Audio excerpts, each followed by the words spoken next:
Hello friends, how are you all? I hope you all are fine. Welcome to YouTube channel English literature. आज हमारा topic है CV writing, जिसमें हम बात करेंगे कि पर्सनल स्टेटमेंट के बगैर सीवी कैसे लिखी जाती है और पर्सनल स्टेटमेंट के साथ सीवी कैसे लिखी जाती है, कैसे बनाई जाती है।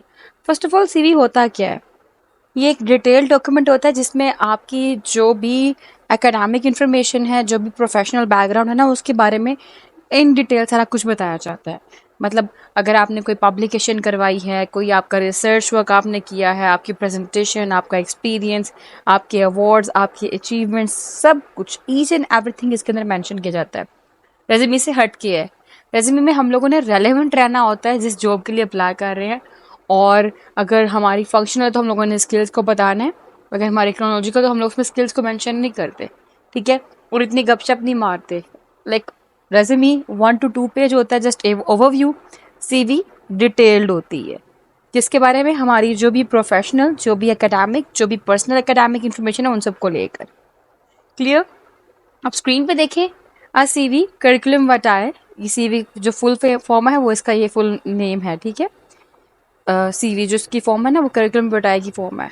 कहता है, is a detail document that provides an overview of a persons academic and professional background. It typically includes information about education, work experience, research, publication, presentations, awards, and other achievements.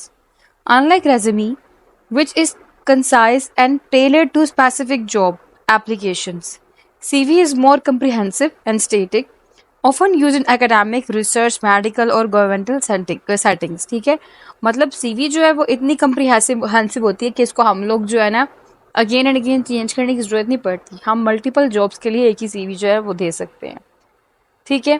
तो ये सीवी क्या होता है, हमने discuss किया। CV writing refers to process of creating और updating a CV to effectively. अब हम बात करें कि सीवी राइटिंग क्या होता है। और सीवी राइटिंग बेसिकली होता है कि हम लोगों ने सीवी को अपडेट करना है, क्रिएट करना है, उसमें जो भी इंडिविजुअल की क्वालिफिकेशंस हैं, जो एक्सपीरियंस हैं, जो रिक्वायर्ड इन्फॉर्मेशन है, हॉबीज़ हो गया, आपकी जो रेलिवेंट स्किल्स हो गई, ठीक है, सब कुछ ईच एंड एवरीथिंग इसके अंदर डिस्कस कर देना, ठीक है।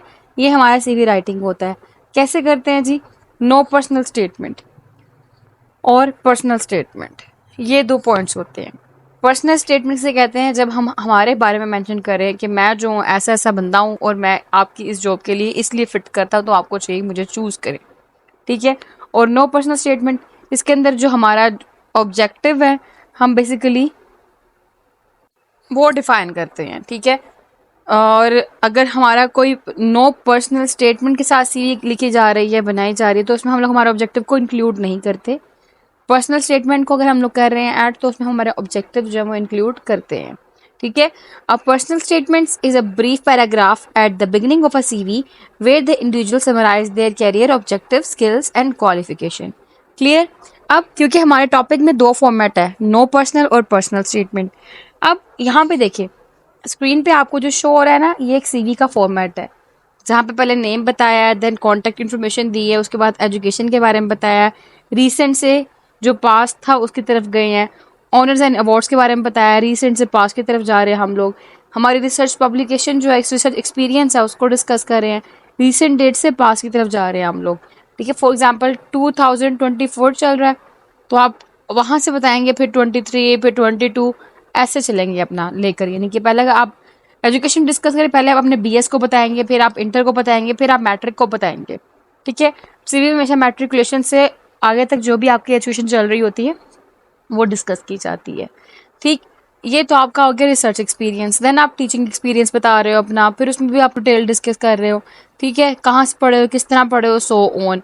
फिर पब्लिकेशन जो आपकी, आप उसको भी अटैच कर रहे हो। इसके बाद जो है फर्दर पेजेस हैं, ठीक है, यहाँ पे मैंने 2 पेजेस की पिक्चर लगाई हुई है, फर्दर पेजेस हैं। देन आप एंड पे रेफरेंसेस का सेक्शन ऐड कर रहे हो। मतलब पीछे आपने रेज्यूमे पढ़ा था कि टू द पॉइंट, शॉर्ट था, रेलेवेंट था। सीवी देख रहे हो आपके लेंथ ही है, ठीक है। ईच एंड एवरीथिंग, हर चीज़ की आप एक्सपीरियंस, डिटेल्स मेंशन कर रहे हो उसके अंदर, ठीक। लेकिन हमारे पास यहाँ पे हम लोग विदाउट पर्सनल स्टेटमेंट को लेके चल रहे हैं, यानी कि जो हमारा ऑब्जेक्टिव है उसको नहीं बता रहे। अब सीवी बनानी है विदाउट पर्सनल स्टेटमेंट, हम क्या करते हैं, नेम बताते हैं, कॉन्टैक्ट इन्फॉर्मेशन लिखते हैं अपनी, एक पोर्शन होता है इसका, उस सेक्शन में हम address, phone number, email address बताते हैं अपना। देन एजुकेशन हम अपनी डिस्कस करते हैं, वो हम लोग अपने रिसेंट से पास्ट तक जाते हैं, ठीक है। अपना प्रोफेशनल एक्सपीरियंस, रिसर्च एक्सपीरियंस, जो हमारी स्किल्स हैं, कोई भी एक्स्ट्रा एक्टिविटीज जो हम लोगों ने की हो, हमारी hobbies, awards and honours, references, in sections को डिस्कस करते हुए हम लोग हमारी एक प्रॉपर सीवी बनाते हैं। ये ज़रा एसेंशियल पार्ट्स होते हैं हॉबीज़ और के अलावा, ठीक है। एंड देन अगर हम लोग पर्सनल स्टेटमेंट ऐड करते हैं, उसमें क्या होगा, सेम चीज़ें हैं हमारे पर्सनल स्टेटमेंट में, लेकिन हम लोग नेम के बाद, कॉन्टैक्ट के बाद अपनी जो ऑब्जेक्टिव है उसको ऐड करते हैं। ऑब्जेक्टिव जैसा कि ये देखिए, अब हमारा नेम है, फॉर एग्जांपल हमने लिखा मेगन ब्राउन। अब यहाँ पे क्या किया, इसने ऑब्जेक्टिव बताया, अपना पर्सनल स्टेटमेंट दिया है कि a highly motivated and experienced officer administrator, I am currently looking to resume, sorry, it's not resume, it's resume my professional career after an extended hiatus to raise my family, proficient in all Microsoft Office programs। अब देखो उसमें अपनी skills भी बताई हैं, अपना मोटो भी बता दिया, ऑब्जेक्टिव भी बता दिया उसने इसके अंदर। कहते I can lead meetings and work with clients to keep your office running smoothly and efficiently. यहाँ बता रहा है कि आपको मुझे क्यों हायर करना चाहिए।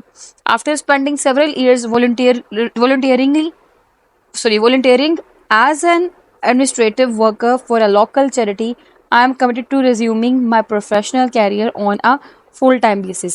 अब ये था उसका पर्सनल स्टेटमेंट, जिसमें उसने क्या किया, अपनी एजुकेशन को भी बता दिया, अपने उसने प्रोफेशनल करियर को भी बता दिया, उसने जो उसके अंदर स्किल्स हैं उसको भी हाईलाइट कर लिया, अपना जो उसका पास था उसको भी डिस्कस कर लिया, और कहता है मैं क्यों, मेरा मोटो है क्यों मुझे आप हायर करें, ये सारा कुछ डिस्कस कर दिया इस छोटी सी 3-4 लाइनों में, ठीक है। ये होता है हमारा पर्सनल स्टेटमेंट्स, जिसको हम लोग हमारा ऑब्जेक्टिव भी कहते हैं, जिसमें हमारी स्किल्स का, ऑब्जेक्टिव का ओवरव्यू दिया जाता है।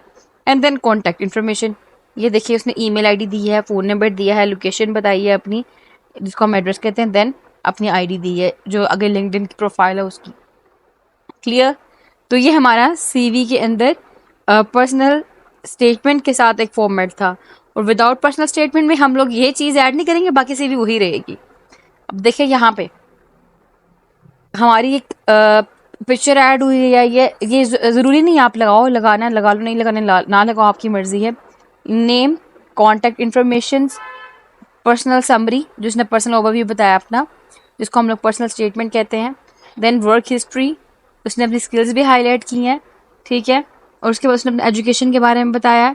इसी के अलावा आप यहाँ पे अपनी जो रिसर्च वर्क है, अपनी पब्लिकेशंस हैं, आपका जो रिसर्च एक्सपीरियंस है, आपके जो भी प्रोजेक्ट्स आपने कंपाइल किए हुए हैं, उन सबको भी आप ऐड करें, एंड देन रेफरेंसेस को मेंशन करें, तो आपकी सीवी बन जाएगी, ठीक है। एंड देन ये वाली सीवी, अब यहाँ पे भी हम देखते हैं कि सेम उसने पहले अपना नेम बताया, पर्सनल डिटेल्स दी हैं जिसको कॉन्टैक्ट इन्फॉर्मेशन कहते हैं, अपनी स्किल्स, अपनी प्रोफेशनल एफिलिएशंस को बताया उसने, उसने जो पर्सनल समरी है, ठीक है, पर्सनल स्टेटमेंट है उसको डिस्कस किया, एम्प्लॉयमेंट के बारे में बताया जो उसका पास्ट है, एजुकेशन को डिस्कस, सर्टिफिकेशंस को डिस्कस कर रहा है। क्लियर। तो ये है सीवी राइटिंग। पर्सनल स्टेटमेंट में हम अपनी स्टेटमेंट ऐड करते हैं, और विदाउट पर्सनल में हम लोग अपनी जो पर्सनल मोटो है, ऑब्जेक्टिव, वो डिस्कस नहीं करते। तो यहाँ कंप्लीट हो गया टॉपिक। वीडियो पसंद है, वीडियो को लाइक भी करिएगा, चैनल को सब्सक्राइब करना मत भूलिएगा। Stay tuned with us, take care.